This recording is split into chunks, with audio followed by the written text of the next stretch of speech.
बिस्मिल्लाहिर्रहमानिर्रहीम। अस्सलाम वालेकुम नाज़रीन, आप यूट्यूब चैनल देख रहे हैं। मैं इमरान ख़ान। नाज़रीन, सबसे पहले तो यह है कि पाकिस्तान के फार्म 47 के जाली वज़ीर आज़म को डोनाल्ड ट्रंप से हाथ मिलाने का मौका मिल गया।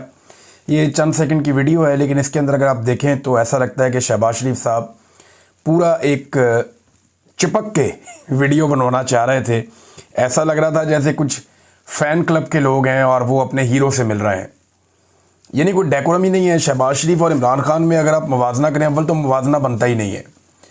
एक को एस्टेब्लिशमेंट ने उठा के ला के बनाया है खिलाफ तवक्को, ना कोई मैंडेट ना कोई वोट, लोगों ने मुस्तरद कर दिया, इसके बावजूद ला कर एस्टेब्लिशमेंट ने बिठा दिया। अब देखें, फ़र्क यह है ना कि इमरान खान में एक एतमाद था, इमरान खान साहब में एक ठहराव था। एतमाद ये था कि इमरान खान को पता था कि उसका अपना कद कितना है। इमरान खान को पता था कि मैं डेकोरम के साथ मिलूँगा, एक सेल्फ रिस्पेक्ट के साथ मिलूंगा आलमी लीडर्स को। उनके अंदर एक ठहराव था, कोई जल्दी नहीं थी, कोई हिजान नहीं था, एक बावकार तरीके से इमरान खान साहब मिलते थे। लेकिन ये कभी आपने गौर किया, शहबाज शरीफ साहब या दीगर लोग जो जाते हैं मिलते हैं, ये आगे पीछे भागते हैं, हु हा हा हा, इधर से पकड़ उधर से बाजू पकड़, दूसरे का बाजू यहाँ से खींच, कोशिश करके इसका बाजू पकड़ लेते हैं, बॉडी लैंग्वेज अजीब तरीके से तेज़ तेज़ बनाते हैं, और ये एक मसनूई तरीके से हंसते हैं, कह कहे लगाते हैं और लोगों को जफ्फियाँ डालते हैं ज़बरदस्ती, जैसे नरेंद्र मोदी मिलता था। ये एहसास कमतरी की निशानी है। ये एक ऐसा लगता है खौफ है, एक उजलत है इनके अंदर, एक जल्दबाजी, इन्हें समझ नहीं आ रही है क्या करें। इमरान खान ने जो एक पैटर्न सेट कर दिया है ना, या जो एक क्लास सेट कर दी है, उसको ये मीट नहीं कर सकते, इन्हें ये मान लेना चाहिए। उसकी शख्सियत एक बावकार शख्सियत थी, वो एक कौमी हीरो भी है, लोग उसके फैंस हैं। आप ज़रा गौर करें ना कि जब डोनाल्ड ट्रंप इमरान खान को बाहर लेने के लिए आया और फिर अपनी अहलिया के साथ इमरान खान को मिला, और इमरान खान का चेहरा देखें, उसके अंदर कोई एक्साइटमेंट इमरान खान साहब ने शो नहीं की। बड़े बावकार अंदाज में, तहम्मुल के साथ और ठहराव के साथ इमरान खान साहब ने बात सुनी और बात की। लेकिन शहबाज शरीफ साहब को ऐसा लग रहा था जैसे कोई चीज़ हाथ से निकल जाएगी, छूट ही ना जाए मेरे से। एक खलबली तारी थी, एक अजीबोगरीब कैफियत थी शहबाज शरीफ की। तो ये कैफियत पूरे निज़ाम के ऊपर है, खाली शहबाज शरीफ पे नहीं है। और इस तरह की चीज़ों से ये कुछ विजुअल तो हासिल कर लेते हैं छोटे मोटे, लेकिन इससे ये इमरान खान बन नहीं पाएंगे। अब चाहे आप कहें इमरान खान की फॉरेन पॉलिसी कामयाब थी या नाकाम थी, शहबाज शरीफ की कामयाब है या नाकाम है, लेकिन मैं बॉडी लैंग्वेज की बात कर रहा हूँ कि शहबाज शरीफ की बॉडी लैंग्वेज जो है वो, ये कुछ भी कर लें, ये इमरान खान का मुकाबला नहीं कर पाएंगे। नॉर्मल होकर अपना काम करें। माना कि इनकी हुकूमत जाली है, माना कि इनको जाली मैंडेट दिलवाया गया, ये वज़ीर आज़म नहीं है, लेकिन फिर भी क्योंकि फील्ड मार्शल साहब ने इनको इस सीट पे बिठा दिया है, लिहाजा अब काम करने की कोशिश करें, इमरान खान के फोबिया को अपने दिमाग से निकाल दें। मोहित पीरज़ादा साहब ने और हमारे एक और जर्नलिस्ट हैं, इन दोनों ने एक दावा किया, जहांज़ेब पराचा साहब और मोहित पीरज़ादा साहब। ये दावा ये है कि हुकूमत पाकिस्तान ने वाइट हाउस ट्रंप तक रसाई के लिए 42 करोड़ का मुआहदा अमरीकी फर्म से किया है। ये वैसे हैरत की बात है कि क्या कौम का पैसा इन कामों पे खर्च किया जा सकता है। बहरहाल ये एक दावा है। डोनाल्ड ट्रंप ने जनरल असेंबली से खिताब किया, और उनके खिताब के दौरान जो है सारी दुनिया के कान लगे हुए थे कि डोनाल्ड ट्रंप खिताब कर रहा है।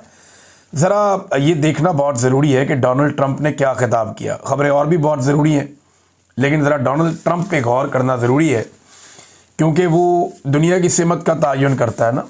सबसे तगड़ा मुल्क है इस वक्त, सुपर पावर। ज़्यादा देर तक रहेगा नहीं, जिस तरह के लक्षण हैं इनके या जिस तरफ ये चल रहे हैं, ज़्यादा देर तक रहेंगे नहीं। ऐसा लगता है कि ये शिप अब नीचे की तरफ जाएगा और एशिया से चाइना आगे बढ़ेगा। इकॉनमी तो उसने अपनी बहुत बड़ी कर ली है, फ़ौज भी बहुत बड़ी कर ली है, तो रफ्ता रफ्ता अगर उसके इत्तेहाद बड़े हो जाते हैं तो फिर चाइना लीड कर सकता है वर्ल्ड को आने वाली दहाइयों में। और ये कोई 1-2 साल में होने वाला काम नहीं, बहुत टाइम लगेगा। डोनाल्ड ट्रंप ने अक़वाम मुत्तहिदा की जनरल असेंबली में आलमी रहनुमाओं के सामने बड़ी धुआंधार एक तकरीर की है। डोनाल्ड ट्रंप ने खुलकर बात की और फ़लस्तीन की रियासत को तस्लीम करने के हवाले से उन्होंने एक मौक़िफ़ भी दिया। फ़लस्तीन के हवाले से डोनाल्ड ट्रंप ने कहा कि जिन रियासतों ने हाल ही में फ़लस्तीन को तस्लीम करने का ऐलान किया है, इनमें फ़्रांस भी शामिल है।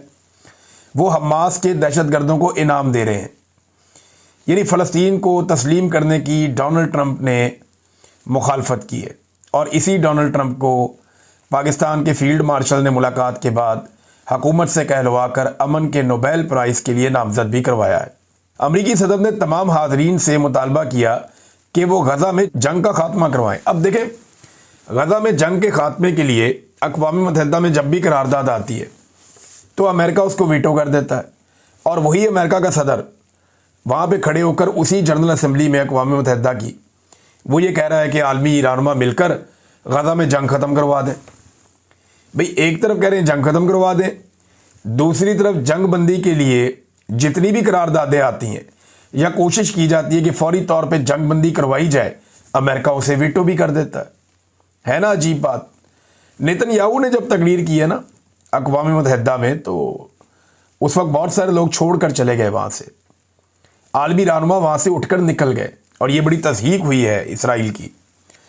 फिर साथ में डोनाल्ड ट्रंप ने कहा कि हमास जो है यरगमालियों को रिहा करे। देखिए, यरगमाली तो इसराइल के पास भी है, हमास के पास भी है, तो दोनों तरफ से ये चीज़ें होनी चाहिए, और ये जंग तो है ही नहीं, एक तरफा मारकुटाई हो रही है। एक और बात पे डोनाल्ड ट्रंप ने जो बात की ना, ये यूक्रेन के हवाले से और अपने नोबेल पीस प्राइज़ के हवाले से दोनों चीज़ों पे बात की। एक उन्होंने कहा कि यूक्रेन में जो जंग जारी है इस पे अमन की कोशिशें की हैं। अक़वाम मुत्तहिदा को अपनी मुख्तलिफ अमन कोशिशों में मदद ना करने पर तनकीद का उन्होंने निशाना भी बनाया। उन्होंने दावा किया कि मैंने 7 जंगें ख़त्म करवाई हैं दुनिया में, मुझे अक़वाम मुत्तहिदा की जानिब से इन तनाज़ात को हल करने में मदद की पेशकश के लिए कोई कॉल मौसूल नहीं हुई। अब ये है अमन के नोबेल प्राइज़ के लिए अपने आप को पेश करने का तरीका। 7 जंगें डोनाल्ड ट्रंप के बकौल उन्होंने ख़त्म करवाई। देखें, कुछ जंगें जो डोनाल्ड ट्रंप का दौर शुरू होने से पहले ख़त्म हो चुकी हैं वो भी डोनाल्ड ट्रंप अपने खाते में डालते हैं। एक्चुअली जब डोनाल्ड ट्रंप इक़्तिदार में आए तो 2 जंगें लगी हुई थी दुनिया में, और वो दोनों जंगें आज भी लगी हुई हैं। एक को मैं फुल फ्लैज जंग कहता हूँ और दूसरी को मैं एक हमला कहता हूँ। एक गज़ा के ऊपर जो अटैक हुआ था जिसमें डोनाल्ड ट्रंप ने वादा किया था कि वो गज़ा में जंगबंदी करवाएंगे, आज डोनाल्ड ट्रंप को आए हुए 1 साल होने वाला है, वो जंगबंदी नहीं हो पाई। तो वो जो गज़ा के ऊपर अटैक हुआ, एक तो वो है, वो ख़त्म नहीं हुआ। दूसरा, रशिया और यूक्रेन की लड़ाई चल रही थी जब डोनाल्ड ट्रंप इक़्तिदार में आए, वो लड़ाई अभी भी चल रही है और लड़ाई ख़त्म नहीं हो पाई। तो फिर डोनाल्ड ट्रंप ने कौन सी जंग रोकी? बाकी तो झड़पें थी, यहाँ एक ईस्ट एशिया में हो गई, एक पाकिस्तान और इंडिया के बीच में हो गई, और उसमें पाकिस्तान ने इंडिया के तैयारे गिरा दिए, इंडिया को भी सुकून हो गया, अच्छा हुआ। साथ में एक जो है यहाँ पे अज़रबैजान और आर्मीनिया की वो क्लेम करते हैं, वो तो पुरानी लड़ाई थी, वो तो आर्मीनिया हार चुका, अज़रबैजान जीत चुका, बहुत पुरानी बात है।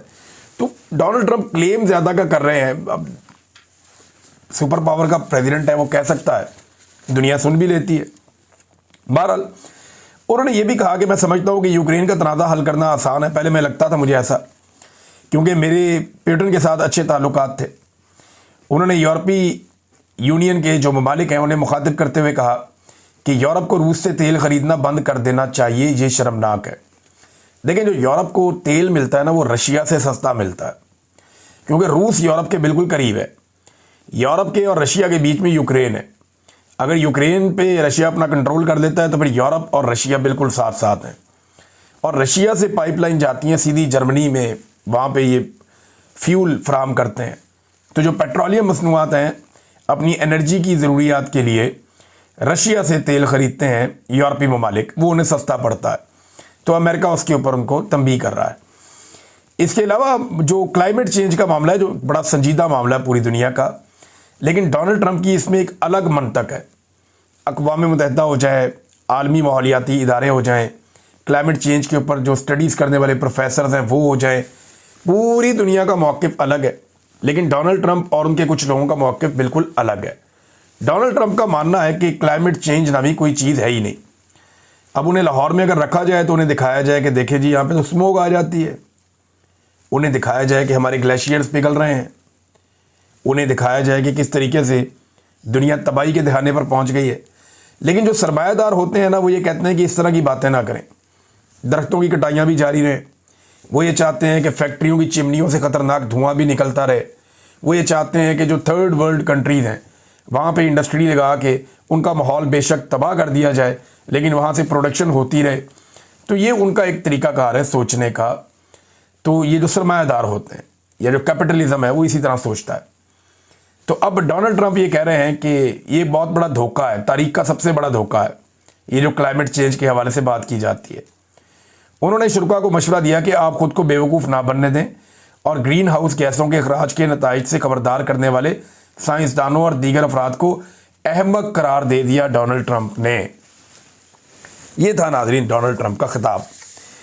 अब नाजरीन एक और चीज़ मैं आपके सामने रखता हूँ कि शहबाज शरीफ साहब खिताब करने जा रहे हैं इसी अक़वाम मुत्तहिदा की जनरल असम्बली के 80वें अजलास से। 80th है, 80वां। तो शहबाज शरीफ साहब वहाँ तकरीर करेंगे। एक तो उनका मैंडेट ही जाली है, लेकिन सवाल ये पैदा होता है कि बारंग बलोच और दीगर कई खवातीन को उन्होंने पाबंद सलासल किया हुआ है। बार बार खवातीन को गिरफ्तार करते हैं, तशद्दुद करते हैं, इंसानी हकूक़ की पामालियाँ लगातार हो रही हैं, जबरी गुमशुदगियाँ पाकिस्तान में हो रही हैं। बलूचिस्तान की माएँ इस्लामाबाद की सड़कों पर बैठी एहतजाज कर रही हैं, 2 महीने से ज़्यादा हो गया। और अदलिया के जजेस खुद इंसाफ मांगने के लिए दर बदर फिर रहे हैं, मारे मारे फिर रहे हैं, अपीलें कर रहे हैं। और पाकिस्तान अपने ही शहरियों पर ड्रोन हमले और जेट तैयारों से बमबारी कर रहा है। एक ऐसा वज़ीर आज़म जाएगा और जाकर अक़वाम मुत्तहिदा की जनरल असम्बली से खिताब करेगा तो उसके अल्फाज में कितना वज़न होगा, जिसने खुद पाकिस्तान में जुल्म, जबर और फस्तायत का बाजार गर्म किया हुआ है। मिसाल के तौर पे अभी गिरफ़्तार हो गई फलक जावेद खान, ये रात को खबर आती है और इनकी फैमिली ने ये कंफर्म किया है कि फलक जावेद खान पंजाब में थी और ये महफूज थी और इनकी लोकेशन का किसी को पता नहीं था। बड़े लंबे अरसे से 9 मई 2023 से इनकी तलाश जारी है और ये तब से लेकर अब तक रूपोश हैं। इनकी बहन सनम जावेद खान गिरफ़्तार हो गई थी। उन्होंने बहुत लंबी अरसा जेलों में काटा, उन पर एक के बाद एक मुकदमा दर्ज किया गया, लेकिन बड़ी जुर्रत और बहादुरी के साथ सनम जावेद खान ने वो तकालीफ बर्दाश्त की जो मर्द भी बर्दाश्त नहीं कर पाते। और अब उनकी बहन जो है उन्हें गिरफ़्तार कर दिया गया। ये तब से लेकर अब तक रूपोश थी, ये सामने नहीं आ रही थी फलक जावेद। और इन्हें बहुत सारे लोगों ने मना भी किया कि आप अभी खामोश हो जाएं, लेकिन इसके बावजूद इन्होंने इमरान खान का साथ नहीं छोड़ा। ये अपनी पॉलिटिकल कमेंट्री करती रहती थी और अपनी पॉलिटिकल ओपिनियन देती रहती थी और उसमें कुछ चीज़ों से आप इत्तफाक कर सकते हैं, इख्तलाफ कर सकते हैं, लेकिन इन लोगों ने बड़ी तकालीफ बर्दाश्त की है। इनकी करैक्टर असैसिनेशन भी बहुत ज़्यादा की गई है। तो जब आप किसी की करैक्टर असैसिनेशन करते हैं तो वो रिएक्टिव भी होता है, ऐसा नहीं है कि यकतरफा ये काम चल रहा होता है। जब आप किसी के ऊपर उसकी ज़ात पे हमला करते हैं तो वो रिएक्शन देता है। लेकिन फलक जावेद खान ने बड़े लंबे अरसे तक रूपोश रहकर इमरान खान का साथ नहीं छोड़ा, बल्कि वो लगातार बहुत सारे पाकिस्तान तहरीक इंसाफ के लोग जो लीडर्स हैं वो बातें नहीं कर पाए जो फलक जावेद वो बातें करती रहती थी और वो खुलकर बोलती थी एस्टेब्लिशमेंट के ख़िलाफ़, इदारों के ख़िलाफ़। यानी जहाँ पे इदारे गलती करते हैं या उनकी गलत पॉलिसी है तो एस्टेब्लिशमेंट और इदारों की गलत पॉलिसियों के ख़िलाफ़। ये कहना गलत है कि वो एस्टेब्लिशमेंट के ख़िलाफ़ हैं या इदारों के ख़िलाफ़ है। इदारों के ख़िलाफ़ तो कोई भी नहीं होगा, हम तो उसको टैक्स देते हैं इदारों को। लेकिन ये है कि उनकी जो गलत पॉलिसी है उनके ख़िलाफ़ वो बोलती थी। अभी वो पंजाब से इस्लामाबाद पहुँची और वहाँ पे वो किसी एक फ्लैट में उन्होंने क़याम किया था। तो उन्होंने अपनी बहन से रब्ता करके बताया जी कि मुझे उठाने के लिए नामालूम अफराद आ गए। और फिर वहाँ पे गाड़ी भी देखी गई, उसका नंबर भी पता चला और नामालूम अफराद वहाँ पे पुलिस के हमरा आए और उन्हें अगवा करके ले गए। अब घर वाले ढूंढ रहे हैं, कभी एक थाने में कभी दूसरे थाने में, कुछ पता नहीं चल रहा कि उनकी बेटी को कहाँ ले गए या ये खातून को कहाँ ले गए। अब ये खातून है और इनका कसूर सियासत करना है। बहुत सारी और ख़वातीन भी सियासत करती हैं और उनकी आप सियासत से इत्तफाक या इख्तलाफ कर सकते हैं, लेकिन क्योंकि ये खातून है तो इनकी गिरफ्तारी के बाद ख़वातीन का होना ज़रूरी था। एक दहशतगर्द की तरह आपको गिरफ़्तार नहीं करना चाहिए था। दूसरा, आप वारंट दिखा के तरीके से आप गिरफ़्तार करते। तीसरा, अब अगर आपने गिरफ़्तार किया है तो कानून के मुताबिक उनकी फैमिली को बताना आपकी ज़िम्मेदारी है कि ये फ़लाँ थाने के अंदर हमने इनको रखा है और उनकी खैरियत से आगाह भी किया जाए।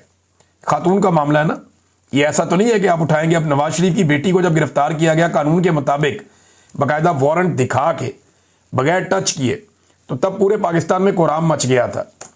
जब एक दिन बिलावल की पुप्पो को एक जगह से दूसरी जगह शिफ्ट किया गया शाम के बाद, तो रौला पड़ गया था, पूरे मुल्क में कोहराम मच गया था। और आज आधी रात को एक खातून को गिरफ्तार किया जाता है और गायब कर दिया जाता है और उसकी फैमिली को भी सुबह तक पता ही नहीं है कि उनकी बेटी कहाँ है। तो ये तशवीशनाक बात है ना। क्या ख़वातीन सिर्फ जरदारी और शरीफ ख़ानदान में और कहीं नहीं है? तो यही शहबाज शरीफ अब जाके वहाँ पे खिताब करेगा। वैसे अब इनको अदालत में पेश करना चाहिए हर सूरत में, और बज़ाहिर दिखाई देता है कि जितनी कोशिश की है इनको गिरफ्तार करने के लिए